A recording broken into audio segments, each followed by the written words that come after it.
अफसोसनाक खबर है लाहौर से। लाहौर में मुल्तान रोड पर शादी की तकरीब में फायरिंग का वाक़या पेश आया है और पुलिस का ये बताना है कि फायरिंग से जामहाक शख्स की जो शनाख्त हुई है वो अमीर बालाच टीपू के नाम से हुई है और ये भी बताया जा रहा है कि जवाबी फायरिंग से हमलावर भी मारा गया है।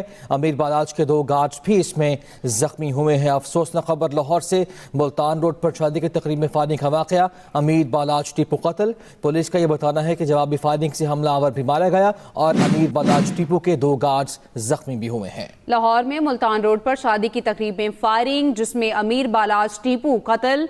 पुलिस के मुताबिक जवाबी फायरिंग से हमला आवर भी मारा गया।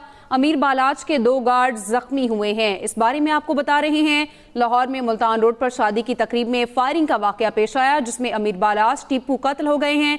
पुलिस की जानिब से बताया गया है कि जवाबी फायरिंग से हमला आवर भी मारा गया, जबकि अमीर बालाच के 2 गार्ड्स जख्मी हुए हैं।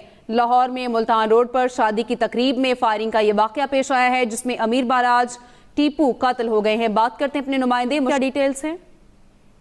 जी बिल्कुल, चूंकि की हदूद में एक निजी सोसाइटी में फायरिंग के नतीजे में टीपू ट्रकवाला का बेटा बलाज फायरिंग से शदीद जख्मी हो गया, जिसे तशवीशनाक हालत में अस्पताल मुंतकिल किया गया। पुलिस के मुताबिक खून ज्यादा बह जाने की वजह से बलाज की मौत वाक़या हो गई। पुलिस के मुताबिक फायरिंग शादी की तकरीब में हुई, जिसमें बलाज अपने गनमैनों के हमरा मौजूद था। इस दौरान एक हमलावर ने उस पर फायरिंग कर दी। फायरिंग से बलाज टीपू समेत 3 लोग जख्मी हुए। बलाज टीपू के गनमैनों ने फायरिंग से हमलावर को मौका पर मार डाला। बलाज टीपू को जख्मी हालत में अस्पताल मुंतकिल किया गया, जहां वो जान पर ना हो सका।